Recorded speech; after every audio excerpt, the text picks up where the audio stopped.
যে মায়ের বুকের তাজা দুধ খেয়ে আপনি আজকে বাড়ন্ত তাজা তরতাজা, ওই মারে বাদ দেয়া যাবে?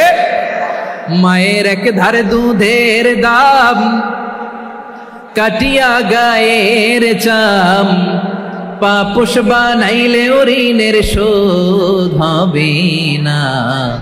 এমন দরদি ভাবে কেউ হবে না আমার মাহা গো। মায়ের এক ধারে দুধের দাম, কাটিয়া গায়ের চাম, পাপুষ বানাইলে ঋণের শোধ হবে না। এমন দরদি ভাবে কেউ হবে না আমার মাহা গো। ঠিক কিনা? মাকে তো বাদ দেয়া যায় না। وَقَضَى رَبُّكَ أَلَّا تَعْبُدُوا إِلَّا إِيَّاهُ وَبِالْوَالِدَيْنِ إِحْسَانًا। আল্লাহ বলে অবধারিত দুইটা ভার্ডিক্ট তোমাদের জন্য, এক আল্লাহর ইবাদত করবা আর মা বাবার প্রতি ইহসান করবা। আদেশটা কার? মা বাবার প্রতি ইহসান করতে হবে। প্রিয় ভাইরা, আপনারা জানেন যে আমি প্রতি বিভাগে একবার করে সফর করছি।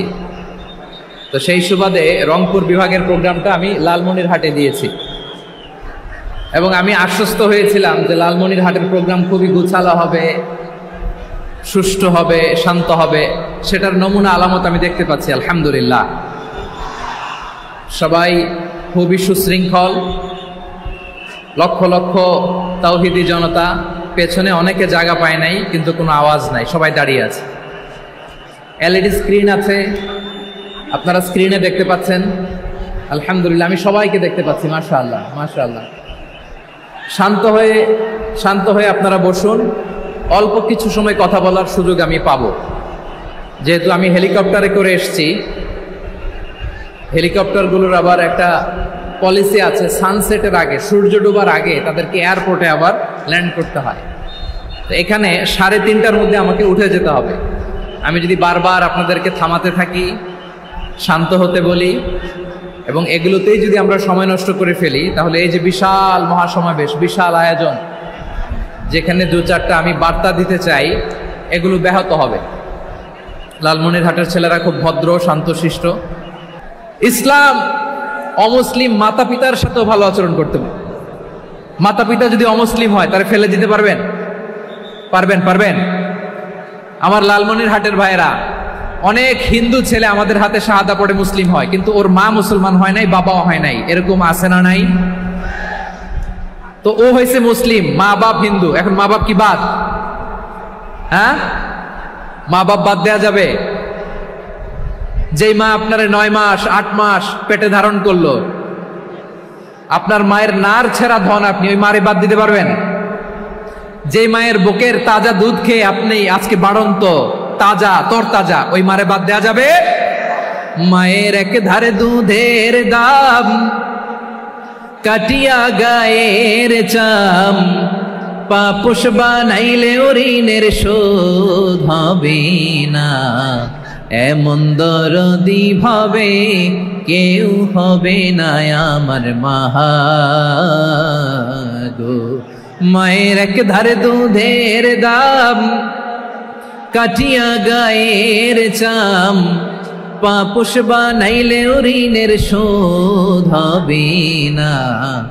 এমন দরদি ভাবে কেউ হবে না আমার মাহা গো। ঠিক কিনা? মাকে তো বাদ দেয়া যায় না।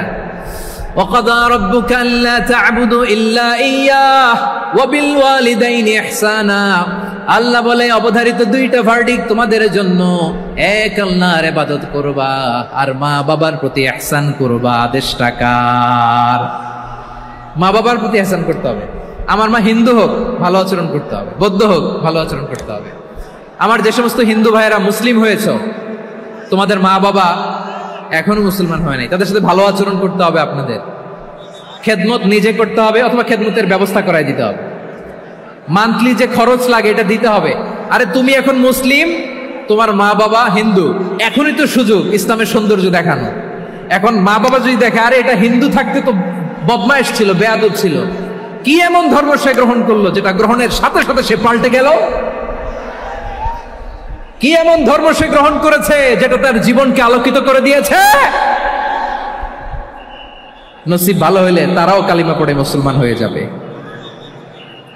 বিশ্ব ইসলামের স্ত্রীর নাম ছিল আয়েশা রাদিয়াল্লাহু তাআলা আনহা, আবু বকর রাদিয়াল্লাহু তাআলা আনহুর মেয়ে। আবু বকর রাদিয়াল্লাহু তাআলা আনহুর আরেক মেয়ের নাম হচ্ছে আসমা। কি নাম?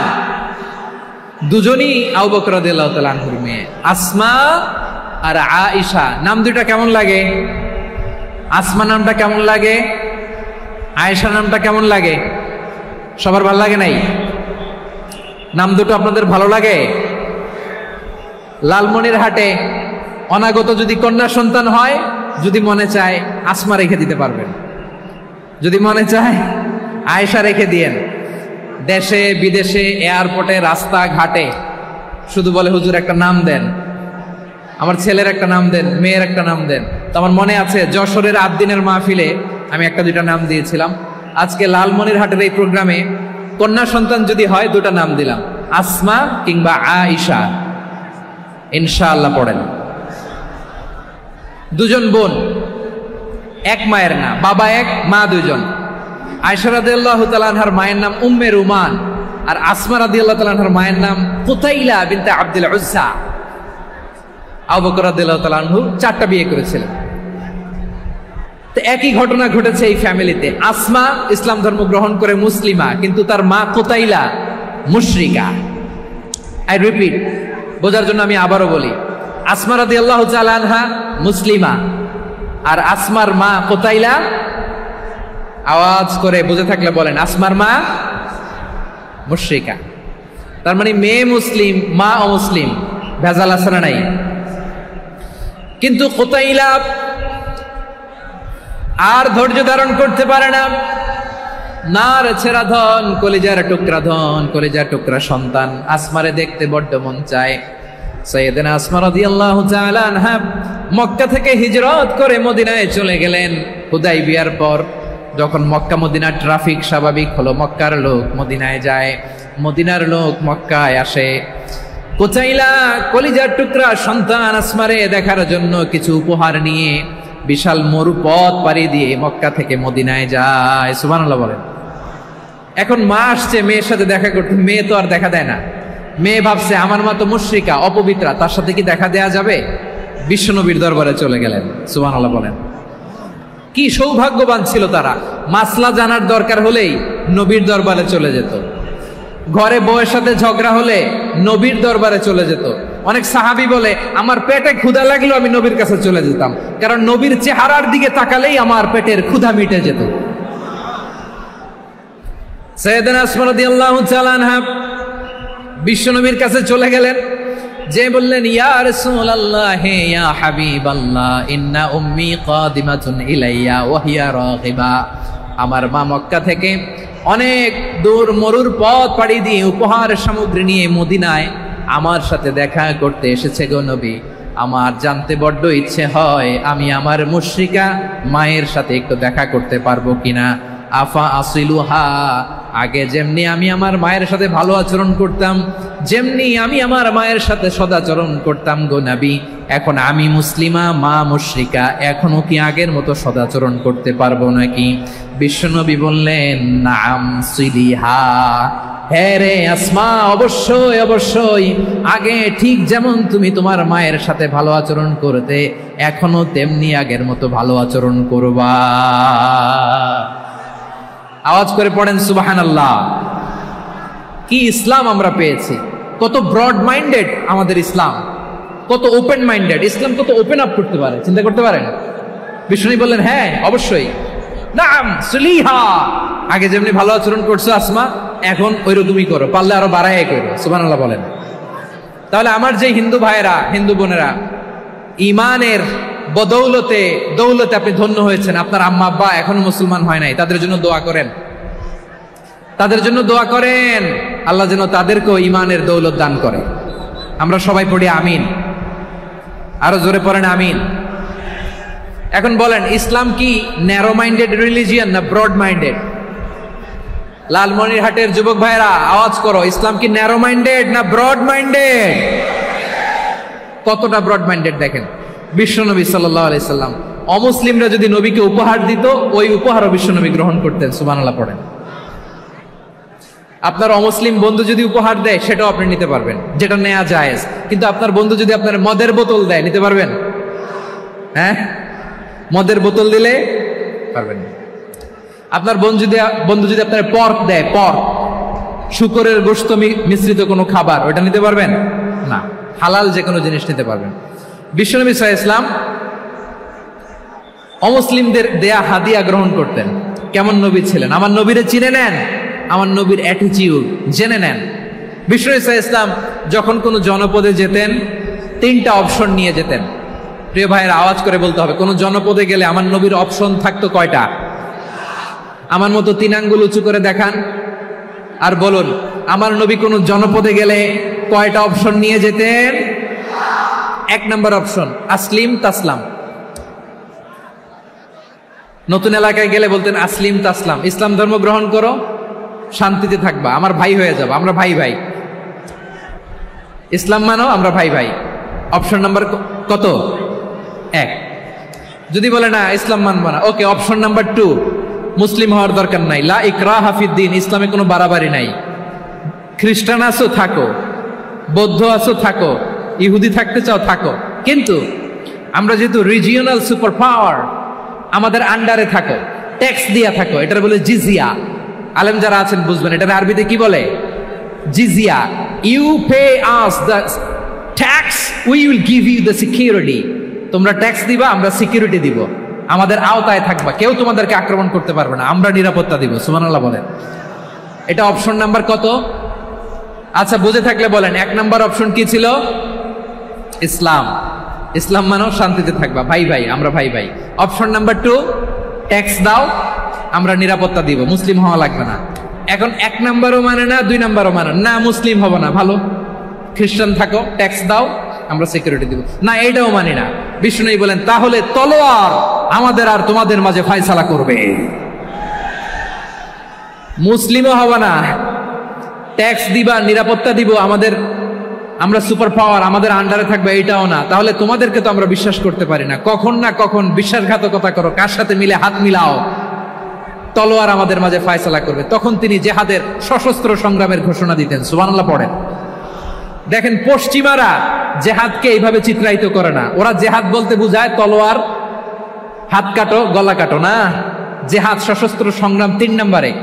অধিকাংশ ক্ষেত্রেই বিশ্বনবীর সুন্দর আচরণ দেখে, আরে আমার নবীর যে নুরানি চেহারা, অনেকে তো কেবল সিরেফ চেহারাটা দেখেই কালিমা পড়ে মুসলমান হয়ে গিয়েছে। যারা মুসলিম হয় নাই, তারা তাদের ইসলামেই বলবৎ ছিল, ট্যাক্স দিয়ে ইসলামের আন্ডারে ছিল। যারা এটাও মানে নাই, ওইটাও মানে নাই, তাদের বিরুদ্ধে জেহাদ। বিষ্ণু ইসলাম 7ম হিজরিতে যখন খায়বার বিজয়ের পরে ইসলাম রিজিওনাল সুপার পাওয়ার হিসেবে আত্মপ্রকাশ করলো, বিশ্বনবী চিঠি লিখলেন অন্যান্য সুপার পাওয়ারের কাছে, রাষ্ট্রীয় চিঠি লেখে এক রাষ্ট্রপ্রধান আরেক রাষ্ট্রপ্রধানের কাছে। ঠিক কিনা বলেন? জানেন না আপনারা? এই যে 24-এর ছাত্র নাগরিক অভ্যুত্থানে, এই অভ্যুত্থান যখন শুরু হয়, আমি তখন সাউথ আফ্রিকাতে, একটা স্ট্যাটাস দিয়েছিলাম, কোটা নয়, গোটা দেশ সংস্কার করা লাগবে।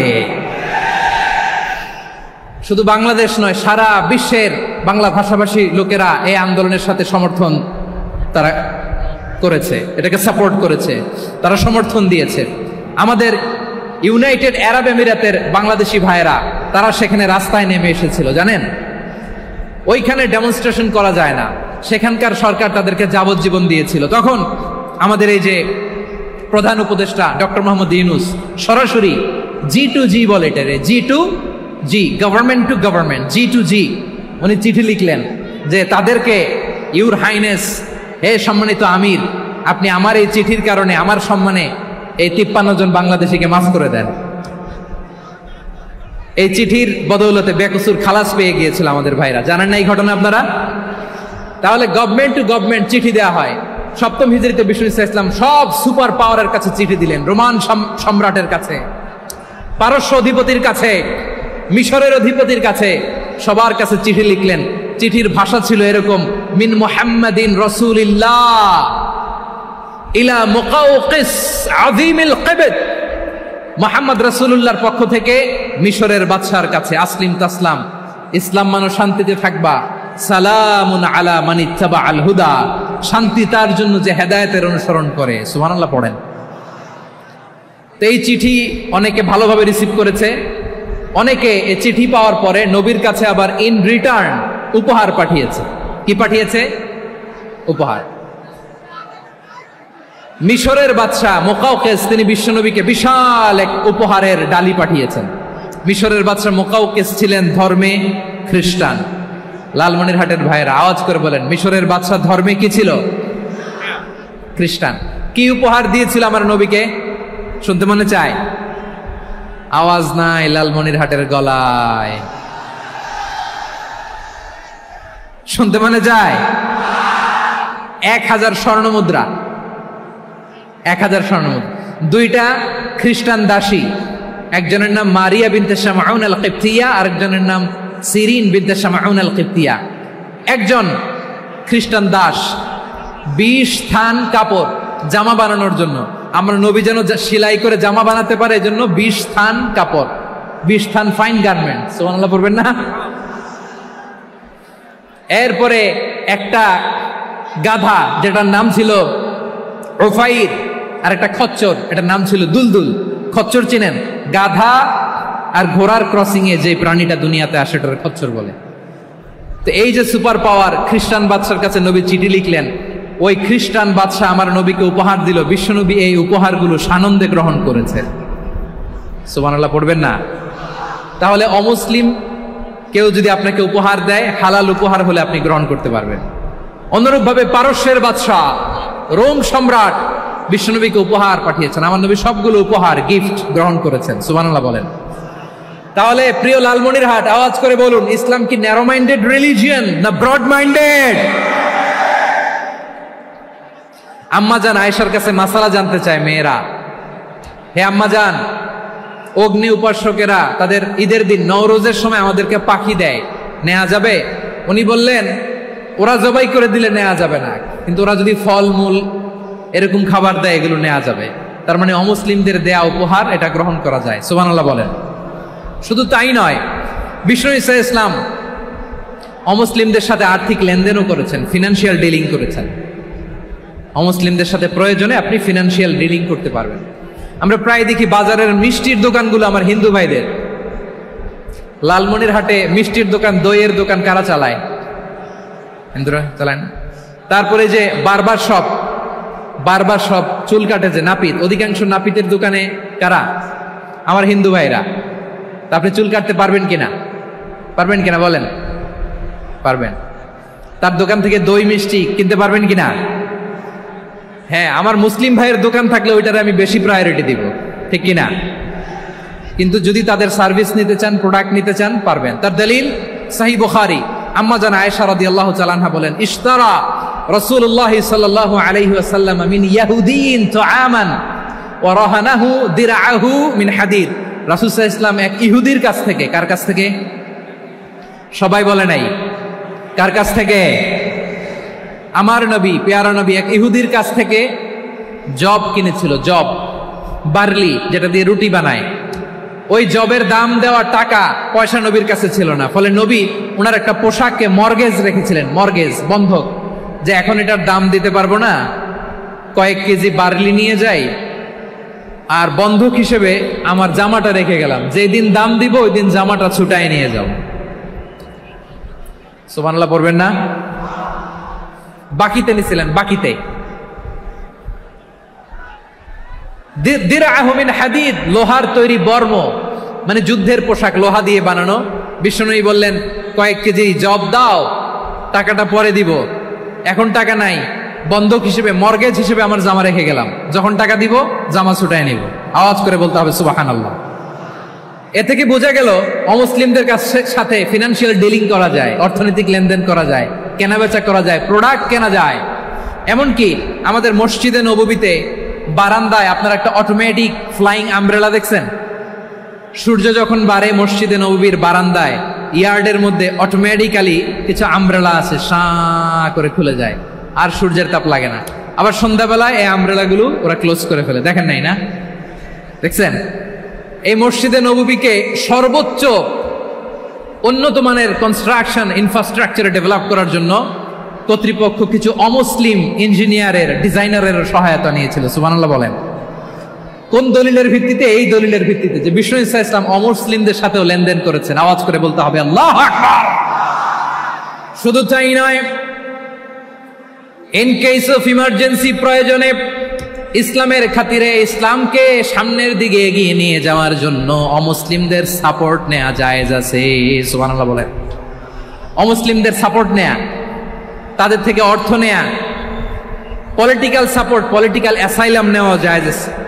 আমাদের অনেক বিশ্ববরেণ্য দায়ীরা আমেরিকায় অস্থায়ীভাবে অ্যাসাইলাম নিয়ে থাকে, নিজের দেশে গেলে ফাঁসিতে ঝুলাই দিবে। যুগ যুগ ধরে দায়ীদের উপর এরকম অত্যাচার আর নির্যাতন আছে না নাই? মিশরের অনেক দায়ীরা পাশ্চাত্যে যেয়ে থাকে, এই যে তারা পলিটিক্যাল অ্যাসাইলাম নিয়ে থাকে, রাজনৈতিক আশ্রয়, এটা জায়েজ আছে না? এটা যে জায়েজ আছে তার প্রমাণ স্বয়ং বিশ্বনবী সাল্লাল্লাহু আলাইহি ওয়াসাল্লাম পলিটিক্যাল সাপোর্ট নিয়েছিলেন অমুসলিমদের কাছ থেকে। সুবহানাল্লাহ বলেন। খুব মজাদার একটা ঘটনা শুনবেন। আপনাদের আগ্রহ দেখে তো মনে হয় না শোনার ইচ্ছা আছে। আছে আছে, গলায় জোর আছে। লিল্লাহি তাকবীর, লিল্লাহি তাকবীর, নারে তাকবীর। আমার ভাইরা, বিশ্বনবীর বয়স তখন প্রায় 51 বছর। কত বছর? বিশ্বনবীর সবচেয়ে কাছের মানুষ খাদিজা রাদিয়াল্লাহু তাআলা আনহা ইন্তেকাল করেছেন। বিশ্বনবী বড্ড কষ্ট পেলেন, হৃদয়টা ভেঙে খান খান। যিনি ঘরের ভেতরে বিশ্বনবীকে সান্ত্বনা দিতেন, ভালোবাসা দিতেন, বাইরে গেলে কুরাইশরা বকাঝকা করে, অত্যাচার করে, কিন্তু আম্মাজান খাদিজা রাদিয়াল্লাহু তাআলা আনহা ঘরটারে এমন শান্তির নীড় বানায় রেখেছেন, এই ঘরের ভিতরে ঢুকলে বিশ্বনবীর কলিজাটা ঠান্ডা হয়ে যেত। এজন্য রব্বুল আলামিন বলেন, খাদিজা, ও আমার বান্দি খাদিজা, জান্নাতে এমন স্পেশাল একটা ঘর আমি তোমার জন্য রেডি করে রেখেছি। ওই ঘরের মধ্যে কোনো আওয়াজ নাই, ওই ঘরের মধ্যে কোনো নয়েজ নাই, ওই ঘরে কোনো বিশৃঙ্খলা নাই।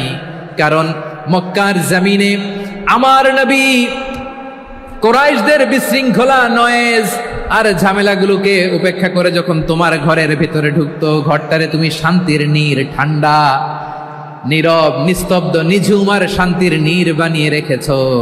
এজন্য জান্নাতে স্পেশাল একটা শান্তির নীড় আমি তোমারে উপহার দেব। ওই প্রিয়তমা স্ত্রী খাদিজা ইন্তেকাল করলেন, বিশ্বনবীর হৃদয় ভেঙে খান খান। আবার ওনার চাচা আবু তালেব ইন্তেকাল করলেন, যিনি পলিটিক্যাল শেল্টার দিতেন নবীকে। কে দিতেন? আবু তালেবের ভয়ে, বিশ্বনবীর এই চাচার ভয়ে কোনো মুশরিক নবীর গায়ে হাত দেওয়ার সাহস পায় নাই। এখন স্ত্রীও নাই, চাচাও নাই, নবীকে আশ্রয় দেওয়ার কেউ নাই। নবীর চারদিকে অন্ধকার। নবী এখন কই যাবেন? আমার পেয়ারা নবী নতুন স্টেশন খুঁজতেছেন, নতুন দাওয়াতি প্ল্যাটফর্ম খুঁজতেছেন। তিনি যায়েদ বিন হারেসা রাদিয়াল্লাহু তাআলা আনহুকে নিয়ে মক্কার পাশের একটা নেইবরিং সিটি তায়েফে চলে গেলেন। কোথায় চলে গেলেন? লালমনিরহাটের ভাইয়ের আওয়াজ করে বলেন, কোথায় গেলেন? তায়েফে চলে গেলেন দিনের দাওয়াত দেওয়ার জন্য। কি দেওয়ার জন্য? নাকি জমি কিনতে গেছিলেন? জমি কিনতে? দুনিয়ার যশ খ্যাতির জন্য? নিজের কোনো লাভের জন্য? তায়েফবাসীদেরকে জাহান্নামের আগুন থেকে বাঁচানোর জন্য। আওয়াজ করে বলতে হবে ঠিক কিনা? বিশ্বনবী বিশাল মরুপথ, পাহাড়ি পথ পাড়ি দিয়ে তায়েফের মরুজমিনে গেলেন কোরআনের দাওয়াত নিয়ে, ইমানের দাওয়াত নিয়ে। কিন্তু তায়েফের লোকেরা বিশ্বনবীর দাওয়াতকে শুধু প্রত্যাখ্যান করেই থামে নাই, তারা বিশ্বনবীর সাথে অত্যন্ত খারাপ আচরণ করেছে। বিশ্বনবীকে শারীরিকভাবে হেনস্থা করেছে, আমার নবীকে শারীরিকভাবে অত্যাচার করেছে, আমার পেয়ারা নবীর গায়ে পাথর মেরেছে, বিশ্বনবীর গা বেয়ে ঝরঝর করে রক্ত ঝরেছে, নবী জামিনের মধ্যে লুটিয়ে পড়েছেন, আবার মেরেছে, আবার নবী হাঁটতে শুরু করলেন, পেছন থেকে আবার মেরেছে, আবার নবী রক্তাক্ত হয়ে জামিনের মধ্যে লুটিয়ে পড়লেন, আবার মেরেছে। বিশ্বনবীর মতো এত সুশ্রী মানব, বিশ্বনবীর মতো এত শুভ্র মানব, বিশ্বনবীর মতো এমন চমৎকার দেহাবয়ব দিয়ে রব্বুল আলামিন কাউকে বানান নাই। এরকম চমৎকার মানুষটাকে তারা তায়েফের ওই জমিনে রক্তাক্ত করেছে। বিশ্বনবী দুনিয়ার কোনো স্বার্থের জন্য সেখানে যান নাই, নিজের কোনো লাভের জন্য, প্রাপ্তির জন্য যান নাই, তায়েফবাসীদের জাহান্নামের আগুন থেকে বাঁচাতে গিয়েছেন। ঠিক কিনা বলেন? খেয়ে না খেয়ে দিন প্রচারের কাজে নিজেকে দিয়েছ বিলিয়ে, তায়েফের কাফিরেরা চিনল না সে আলো, দুষ্ট ছেলেদের পিছু দিল লেলিয়ে। পাথরের আঘাতে ক্ষত বিক্ষত হয়ে সারা শরীর থেকে রক্ত ঝরে। হে রাসূল তোমাকে ভুলি আমি কেমন করে, হে রাসূল তোমাকে ভুলি আমি কেমন করে। পারেন না আপনারা? ধরুন আমার সাথে। হাজার ব্যথা বেদনার পরে ফিরে আসনি তুমি আপন ঘরে, দিনের আলো তুমি ছড়িয়ে দিতে চলে গেলে মদিনায় মক্কা ছেড়ে। হে রাসূল তোমাকে ভুলি আমি কেমন করে, হে রাসূল তোমাকে ভুলি আমি কেমন করে। ঠিক কিনা বলেন? প্রিয় ভাইরা, তায়েফের ছেলেরা নবীকে রক্তাক্ত করলো। আমার নবী কই যাবে? কই যাবে?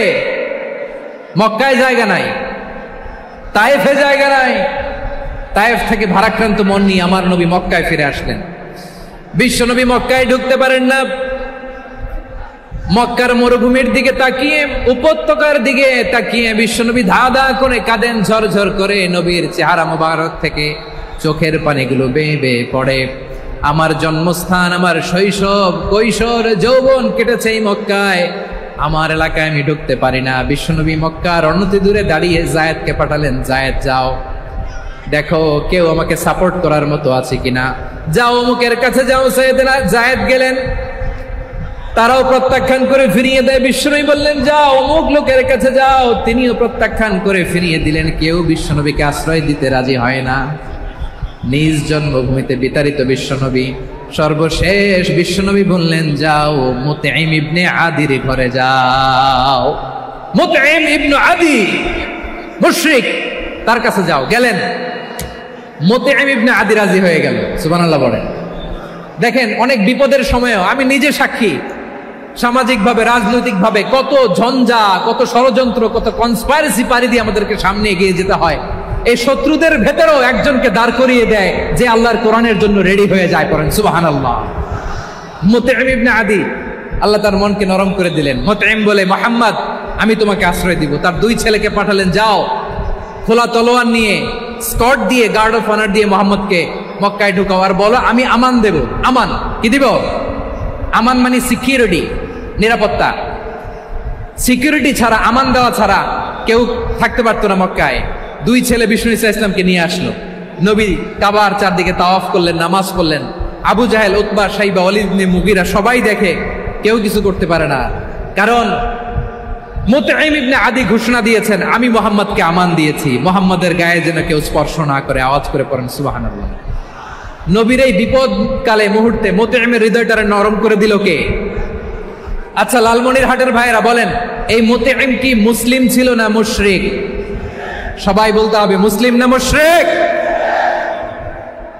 তাহলে মুশরিকের কাছ থেকে নবী পলিটিক্যাল অ্যাসাইলাম, আধুনিক রাষ্ট্রবিজ্ঞানের ভাষায় পলিটিক্যাল অ্যাসাইলাম যেটাকে বলে, রাজনৈতিক আশ্রয়, উনার আমান বা নিরাপত্তার এই ঘোষণায় তিনি মক্কায় ঢুকলেন। যতদিন নিরাপত্তা ছিল ছিলেন। মুতঈম যখন মারা গেল, বিষ্ণু ইসলাম হিজরত করে মদিনায় চলে গেলেন। সুবহানাল্লাহ। কিন্তু মুতঈম যে বিশ্বনবীর উপকার করছে এটা বিশ্বনবী ভুলে নাই। আমাদের অনেকে আছে উপকার করার পরে আর খেয়াল থাকে না, খাওয়ার পরে গলা দিয়ে নামলে আর খেয়াল থাকে না। এরকম আছে না নাই? আমার নবী ভুলে নাই। বদরের প্রান্তরে 70 জন কাফেরকে যখন বন্দী করে বিশ্বনবীর সামনে হাঁটু গেড়ে দাঁড় করানো হলো, বসানো হলো, 70 জন কাফের। কয়জন? বিশ্বনবী তাদের দিকে তাকিয়ে বললেন, সহিহ বুখারীর বর্ণনা, লাউ কানাল মুতঈম ইবনে আদি হাইয়ান সুম্মা কাল্লামানি হাউলাই নাতনা লা তারাকতুহুম লাহু। বদরের প্রান্তরে 70 জন বন্দী কাফিরের দিকে তাকিয়ে আমার নবী বললেন, আজকে মুতঈম ইবনে আদি যদি বেঁচে থাকতো আর তোমাদের 70 জনের ব্যাপারে যদি মুতঈম এক বাক্যে একটা সুপারিশ করত, তার সম্মানে আজকে তোদের সবাইরে আমি মাফ করে দিতাম। সুবহানাল্লাহ নাই? ওই যে চিল্লাচিল্লি যে কথা বোঝে নাই, কোন জিনিস মিস করছে ওরা নিজেরাও বোঝে নাই। বিশ্বনবী মুতঈমের এই সাহায্যের কথা বলে নাই। 70 জন মুশরিক হাঁটু গেড়ে বসা, নবী চাইলে এখনই এক্সিকিউশন অর্ডার দিতে পারে। তিনি বললেন, আজকে যদি মুতঈম বেঁচে থাকতো আর মুতঈম যদি তোদের জন্য সুপারিশ করতে, এই আবর্জনাগুলোর ব্যাপারে সুপারিশ করতে, আমি মুহূর্তেই তোদেরকে এমনি মাফ করে দিতাম। এবার বলেন, ইসলাম কি ন্যারো মাইন্ডেড না ব্রড মাইন্ডেড? শুধু তাই নয়, যাকে যে সম্মান দেয়ার আমার নবী দিতেন, হোক আস্তিক হোক নাস্তিক, হোক মুসলিম হোক অমুসলিম। বিষ্ণু ইসলাম যখন রোমান সম্রাটের কাছে চিঠি লিখেছেন, আমার প্রিয় লালমনিরহাটের ভাইরা, অল্প কয়েক মিনিট কয়েকটা জরুরি কথা বলবো, এদিকে তাকান, এদিকে তাকান। রোমান সম্রাটের কাছে বিশ্বনবী যখন চিঠি লিখলেন মিন মুহাম্মদ রাসূলিল্লাহ ইলা হিরাকলা আযীমির রোম, মুহাম্মাদের পক্ষ থেকে হিরাক্লিয়াসের কাছে, যিনি হচ্ছেন আযীমির রোম। এটা নবী নিজ থেকে বানায় লিখছেন, অতিরিক্ত সম্মান দিয়ে। কোন রাষ্ট্রপ্রধান যখন আসে তাদেরকে আমরা কি বলি জানেন? তার নামের শেষে HE এটা লিখতে হয়, H.E. মানে হিজ এক্সেলেন্সি। কি লেখে? হিজ এক্সেলেন্টি, অথবা ইউর হাইনেস, ইউর ম্যাজেস্টি। দেখেন, বিশ্বনবী সাল্লাল্লাহু আলাইহি ওয়াসাল্লাম সব নবীদেরও নবী, তিনি একজন মুশরিক খ্রিস্টান সম্রাট রোমান সম্রাটের কাছে চিঠি লিখতে যেয়ে লিখতেছে, ইলা হিরাকলা আযীমির রোম, হিরাক্লিয়াসের কাছে আমার চিঠি, যিনি রোমের আযীম, হিজ হাইনেস, মানে রোমের অনেক সম্মানিত এক বাহাদুর। আওয়াজ করে বলেন সুবহানাল্লাহ। তার মানে যাকে যে সম্মান দেয়ার এটা বিশ্বনবী দিতেন। এমনকি যেই ইহুদিরা ভালো ছিল, এই ইহুদিদেরও প্রশংসা করেছেন বিশ্বনবী মুহাম্মদুর রাসূলুল্লাহ সাল্লাল্লাহু আলাইহি ওয়াসাল্লাম। এক ইহুদির প্রশংসা করেছেন বিশ্বনবী। ইহুদির কার? আমি তো আমার ভাইয়ের প্রশংসা করি না, আমি তো এক আলেম আরেক আলেমরে স্পেস দেই না, আমি তো এক দায়ী আরেক দায়ীর সাথে বসতে চাই না। আমার নবী ইহুদির প্রশংসা করে। কার প্রশংসা? ওই ইহুদির নাম ছিল মুখাইরিক। সিরাত গ্রন্থ ঘাটলে পাবেন। তিনি বলেছেন, মুখাইরিক খাইরু ইয়াহুদ, Mukhayriq is the best of the Jews. জুইশদের মধ্যে সে সবচেয়ে ভালো। কেন প্রশংসা করলেন তার? এর কারণ মদিনা চার্টারে কথা ছিল, সব ধর্মের মুসলিম মুশরিক ইহুদিরা মিলে মদিনাকে রক্ষা করবে। কিন্তু 3য় হিজরিতে যখন উহুদের যুদ্ধ শুরু হলো, সবার কথা ছিল, যেই আক্রমণ করে আমরা মদিনাকে বাঁচাবো। কোন শহরকে বাঁচাবো? মদিনাকে। কিন্তু কুরাইশরা যখন অ্যাটাক করলো, ইহুদিরা আর আসে না, ইহুদিরা আর বেরোয় না। বিষ্ণু বললেন, ওহে ইহুদিরা, তোমরা না চুক্তি করলে আমার সাথে যে মদিনা বাঁচাতে সবাই ঝাঁপিয়ে পড়বো, আসো। একটা ইহুদিও বেরোয় না, কেউ আসে নাই সেদিন, একজন ছাড়া। তার নাম মুখাইরেক। তার নাম কি? মুখাইরেক বাহাদুরের মতো ঘোড়সাওয়ার হয়ে বেরিয়ে গেলেন এবং বললেন, গোটা ইহুদি সাম্রাজ্যের একজনও যদি না আসে, আমি মুখাইরেককে কেউ ঘরে আটকে রাখতে পারবে না। বেরিয়ে আসলেন, এসে বললেন, আমি মুহাম্মদের পক্ষে যুদ্ধ করব। আমি মারা গেলে আমার সম্পদ আমার উত্তরাধিকারীরা পাবে না, আমার সম্পদ তোমরা মুহাম্মদকে দিয়ে দিবা। সুবহানাল্লাহ বলেন। উহুদের ময়দানে 70 জন মুসলমান শহীদ হলো। এই ইহুদি, সেও মুসলমানের পক্ষে যুদ্ধ করে নিহত হলো। সুবহানাল্লাহ বলেন। মুসলিমদের লাশ যখন নিয়ে আসা হলো, এই মুখাইরিকের লাশও নিয়ে আসা হলো। মুসলিমদের লাশের পাশে মুখাইরিকের লাশ দেখে বিশ্বনবী মুখাইরিকের প্রতি অনেক খুশি হলেন। আর বিশ্বনবী খুশি হয়ে বললেন, মুখাইরিক খায়রু ইয়াহুদ, মুখাইরিক যদিও তুমি ইহুদি, তারপরেও তুমি সব ইহুদিদের মধ্যে সেরা ইহুদি। পড়েন সুবহানাল্লাহ। আমার নবী ইহুদিকেও সম্মান দিতে কার্পণ্য করে নাই। আওয়াজ করে বলেন আল্লাহু আকবার। প্রিয় ভাইরা, এবার সর্বশেষ আওয়াজ করে বলেন, ইসলাম কি ন্যারো মাইন্ডেড নাকি ব্রড মাইন্ডেড? সবাই বলেন, ন্যারো মাইন্ডেড না ব্রড মাইন্ডেড? এজন্য অমুসলিম হইলেই তারা আমাদের শত্রু নয়। শত্রু কারা? এই লালমনিরহাটের ভাইয়েরা শোনেন, শত্রু কারা? যে সমস্ত অমুসলিম আমাদেরকে নিশ্চিহ্ন করে দিতে চায়, যে সমস্ত অমুসলিম আমাদের ভূখণ্ড থেকে আমাদেরকে তাড়িয়ে দিতে চায়, যে সমস্ত অমুসলিম আমার ধর্ম নিয়ে তুচ্ছতাচ্ছিল্য করে চিল্লায় বলেন ঠিক কিনা, তারা আমাদের শত্রু। সাধারণ অমুসলিমরা আমার শত্রু নয়। এই যে হিন্দুরা থাকে এরা আমার ভাই, বৌদ্ধরা আমার ভাই, খ্রিস্টানরা আমার ভাই, ইহুদিরা আমার ভাই। তারা দিনই ভাই নয়, তারা মায়ের পেটের ভাই নয়, তারা মানবিক দিক থেকে ভাই। ও মানুষ, আমিও মানুষ। ইসলাম মানুষকে সম্মান করে, চিল্লায় বলো ঠিক কিনা। যারা আমাদের অস্তিত্বকে নিশ্চিহ্ন করতে চায়, যারা আমাদের ভূখণ্ডকে দখল করতে চায়, যারা আমাদেরকে নিয়ে মকারি করে, ফান করে, টিটকারি করে, আমার ধর্ম নিয়ে খেলা করে, তাচ্ছিল্য করে, ওদের বিরুদ্ধে আমাদের জিহাদ। সাধারণ মুসলিম আমাদের শত্রু নয়।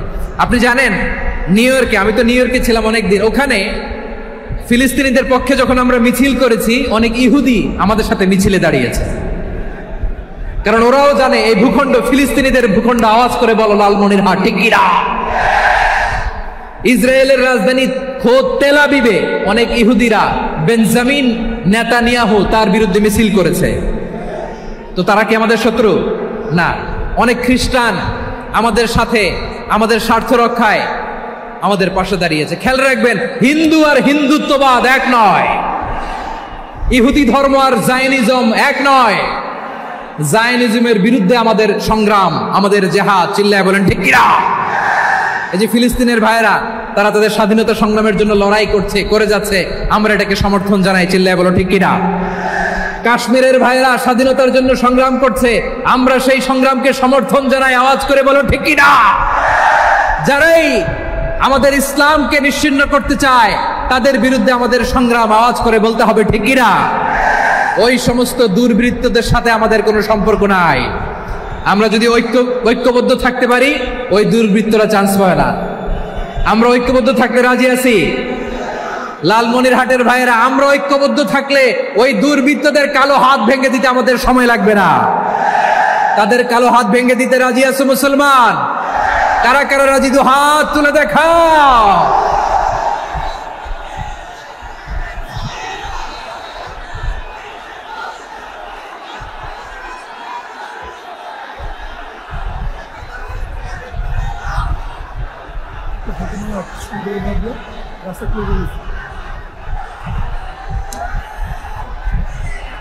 আমার প্রাণ প্রিয় লালমনিরহাটের ভাইরা, শত্রু কাফের আর অশত্রু কাফেরের মধ্যে পার্থক্য আছে না নাই?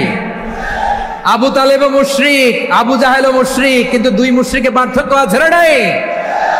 আবু তালেব নবীর চাচা, মুশরিক, মারা গিয়েছে মুশরিক অবস্থায়, কিন্তু আজীবন আমার নবীকে আগলে রেখেছে, আমার নবীকে সাপোর্ট করেছে, ভালোবেসেছে। আবু জাহেল মুশরিক, মারা গিয়েছে মুশরিক হিসেবে, আজীবন আমার নবীর বিরুদ্ধাচারণ করেছে। আবু জাহেলের শক্তি, সামর্থ্য, স্ট্র্যাটেজি, প্ল্যান সব আমার নবীর বিরুদ্ধে ছিল।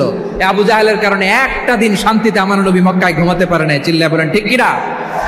এজন্য রব্বুল আলামিন বলেন, লা ইয়ানহাকুমুল্লাহু আনিল্লাযীনা লাম ইউকাতিলুকুম ফিদ-দীনি ওয়া লাম ইখরিজুকুম মিন দিয়ারিকুম আন তাবাররুহুম ওয়া তুকসিতু ইলাইহিম ইন্নাল্লাহা ইউহিব্বুল মুকসিতিন।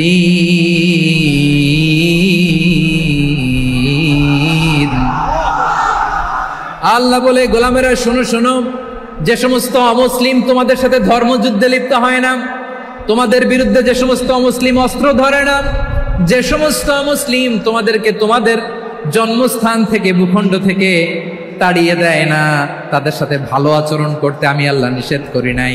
তাদের সাথে সদাচরণে কোনো নিষেধাজ্ঞা নাই, বরং তাদের সাথে সদাচরণ করো, এটাই আমি আল্লাহ চাই। তাহলে আমার যে অমুসলিমরা আমাদের সাথে শত্রুতা করে না, তুচ্ছতাচ্ছিল্য করে না, আমাদের ভূমি থেকে আমাদেরকে উচ্ছেদ করতে চায় না, আমাদের বিরুদ্ধে অস্ত্র ধরে না, ওই অমুসলিম ভাইদের সাথে আমাদের কোনো দ্বন্দ্ব আছে? কোনো বিরোধ আছে? বরং আছে ভালোবাসা। বরং আছে কি? এই ভালোবাসা দিয়ে আমরা বিশ্ব জয় করব। রাজি আছে মুসলমান? আমাদের পুঁজি ভালোবাসা। আমাদের পুঁজি কি? এবার আওয়াজ করে বলেন আমার এই পুরো আলোচনা থেকে, the religious coexistence, peaceful coexistence, শান্তিপূর্ণ সহাবস্থান, কমিউনাল হারমোনি, এই সাম্প্রদায়িক সম্প্রীতি। এই আলোচনা থেকে কি বুঝলেন? ইসলাম কি ন্যারো মাইন্ডেড না ব্রড মাইন্ডেড? এই ব্রড মাইন্ডেড হৃদয় নিয়ে, ভালোবাসা দিয়ে আমরা বিশ্ব জয় করতে চাই। রাজি আছেন? আল্লাহ কবুল করুক, আমরা সবাই পড়ি আমিন। লালমনিরহাটের জেলা স্টেডিয়ামে আমার প্রিয় মায়েরা, বোনেরা, আপনাদের জন্য একটা হাদিস বলে শেষ করব। বিশ্বনবী বলেন, আমার মায়েরা খেয়াল করে শুনুন, বিশ্বনবী আপনাদের উদ্দেশ্য করে বলেন, আল মারআতু ইযা সাল্লাত খামসাহা ওয়া সামাত শাহরাহা হাফিজাত ফুরুজাহা আতাআত বা'লাহা ফালতাদখুল মিন আইয়ি আবওয়াবিল জান্নাতি শাআত। বিশ্বনবী বলেন, ও রমণীরা, ও নারীরা, যে সমস্ত নারী এই 4টা কাজ করবে, এই 4টা কাজের গ্যারান্টি দিবে, তাদেরকে জান্নাতের 8টা দরজার গ্যারান্টি দেয়া হবে। কি 4টা কাজ? 1 নম্বর, আল মারআতু ইযা সাল্লাত খামসাহা, যে নারী 5 ওয়াক্ত নামাজ পড়ে। কি করে? জেলা স্টেডিয়ামে অবস্থানরত আমার নারীরা, বোনেরা, বিশ্বনবী আপনাদেরকে 4টা কাজের কথা বলেছেন, খুব বেশি না। 4টা করলে 8 জান্নাতের দরজা সব খোলা। কোনটা দিয়ে যাবেন? যেটা দিয়ে মনে চায়। 1 নাম্বার 5 ওয়াক্ত নামাজ। আমার বোনেরা জোহরের নামাজ পড়তে পড়তে এটা আসরে নিয়ে যায়, আসর পড়তে পড়তে এটা মাগরিবে নিয়ে যায়। এরকম আসরে নাই? লালমনিরহাটে হয়তো নাই। আমার বোনেরা এটা করবেন না। ইন্নাস সালাতা কানাত আলাল মুমিনিনা কিতাবাম মাওকুতা, সময় মতো পড়বেন। সামাত শাহরা, রমাদানের রোজাগুলো রাখবেন। হাফিজাত ফুরুজাহা, যে নারী তার চরিত্রকে হেফাজত করে, তার প্রাইভেট হেফাজত করে, তার লজ্জাস্থান হেফাজত করে। ও মায়েরা, আপনার এই গর্ভ যে কত দামি আপনি জানেন না। আপনার এই গর্ভ থেকে জন্মাবে আগামী সালাহুদ্দিন আল আইয়ুবী। আপনার গর্ভ থেকেই জন্মাবে ইমাম আল মাহদি আল মুনতাযার। আপনার পেট থেকে জন্মাবে আবু সাইদের মতো বীর সৈনিক। আপনার পেট থেকে জন্মাবে মুগ্ধের মতো বীর মুজাহিদ। আপনি জানেন না কে আসবে আপনার পেট থেকে। সময়টাকে কাজে লাগান, ইসলামকে বোঝেন, মানেন, আমাদের ইসলামিক লেকচারগুলো শোনেন। আমরা যে বার্তাগুলো, ইনস্ট্রাকশনগুলো, দিক নির্দেশনাগুলো আপনাদের খেদমতে রাখি, এগুলো মেনে চলুন। আপনিই পারেন আপনার ঘরটাকে জান্নাতের টুকরা বানাতে। একটা family, it's a very big institution and you are the MD, the managing director of this institution. চিল্লায় বলেন ঠিক কি না? চাইলেই পারেন ঘরটারে জান্নাতের টুকরা বানাতে। 5 ওয়াক্ত সালাত, রমাদানের রোজা, নিজের চরিত্রের হেফাজত, ও আতাআত বা'লাহা, স্বামীর আনুগত্য। এটাতে অনেকে ভুল করে থাকে। হায় রে আমার বোনেরা, স্বামীর আনুগত্যকে এটা নিজের অপমান মনে করবেন না। আপনার স্বামী আপনার সবচেয়ে বড় গার্ডিয়ান, তিনি আপনার সবচেয়ে ভালো চায়। নারী কখনো গার্ডিয়ানশিপের বাইরে থাকতে পারে না। হয় আপনি বাবার গার্ডিয়ানশিপের ভেতরে, বাপ না থাকলে ভাই আপনার গার্ডিয়ান, ভাই না থাকলে চাচা গার্ডিয়ান, বিয়ের পরে আপনার স্বামী আপনার গার্ডিয়ান। শরিয়া সম্মত স্বামীর আদেশগুলো আপনি মেনে চলবেন, কিন্তু শরিয়া বিরুদ্ধ কোনো আদেশ মানতে আপনি বাধ্য নয়। আওয়াজ করে বলুন সবাই ঠিক কিনা? এই 4টা কাজ যদি কোনো নারী করে, বিশ্বনবী বলেন জান্নাতের 8টা দরজা খোলা। তোমার যেটা দিয়ে মনে চায় সেটা দিয়ে জান্নাতে তুমি এন্ট্রি নিতে পারবা। আমরা এখানে লালমনিরহাটের সোহরাওয়ার্দী ময়দানে আজকে যেমন একত্রিত হতে পারলাম, আল্লাহর জান্নাতেও যেন একত্রিত হতে পারে। আল্লাহ তুমি তৌফিক দান করো। আল্লাহ আমার এই কলিজার টুকরা যুবক ভাইদেরকে তুমি ওমরে ফারুকের মতো কবুল করো। জেলা স্টেডিয়ামে অবস্থানরত আমার মা বোনদেরকে তুমি ফাতেমার মতো, খাদিজার মতো কবুল করো।